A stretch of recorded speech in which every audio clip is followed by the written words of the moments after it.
اچھا وہ دن ہے جو اس کی خدمت میں گزارا، کہتے ہیں ہم وطن کو آنکھوں کا اپنی تارا، وہ دین ہے ہمارا وہ ایمان ہے ہمارا۔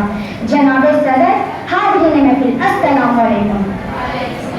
ہمارے لیے بات خوشی اور افتخار کا باعث ہے کہ آج ہم اپنے وطن عزیز کی سلور جوبلی منا رہے ہیں۔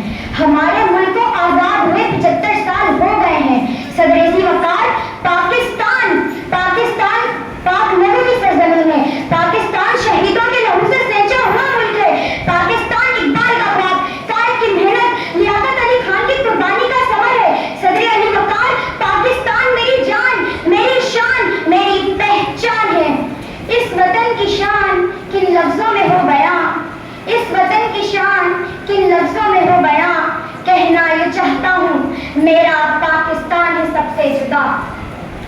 حاضرین محفل، جب میں اپنے وطن پاکستان کے بارے میں سوچتا ہوں تو میرا سر خود بخود اللہ تعالیٰ کا شکر ادا کرنے کے لیے جھک جاتا ہے۔ جی ہاں جناب والا، مجھے پاکستانی ہونے پر فخر ہے کیونکہ میں آزاد ہوں۔ یہی میری سب سے بڑی جیت ہے کہ میں ایک آزاد ملک کا شہری ہوں، جہاں ایک نبی صلی اللہ تعالیٰ علیہ وآلہ وسلم کا نام لے گا اور ایک ہی اللہ کو ماننے والے ہیں، جہاں میری سوچ آزاد، لفظ آزاد، قلم آزاد ہے۔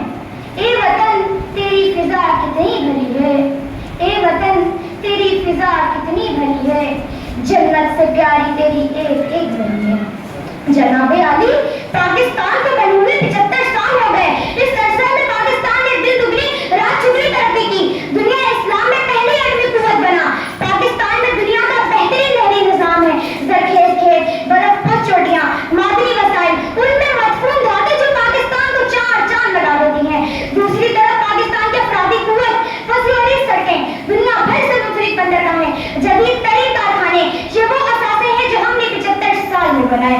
اس سے بڑھ کر ذہین ڈاکٹر، ماہر انجینئر، سائنسدان، محنتی جفا کش مزدور، وہ انمول عطیہ ہے جو قدرت نے نہایت فراخ دلی سے پاکستان کی جھولی میں ڈال رہے ہیں۔ آخر میں کرتا چلوں، ہم سب کی محب وطنی اور جذبہ حب الوطنی ہماری کل کائنات ہے۔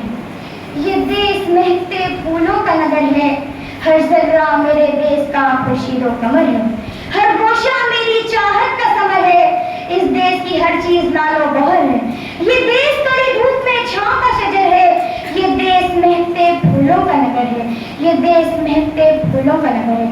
آپ لوگوں کی سماعتوں کا بہت بہت شکریہ۔ پاکستان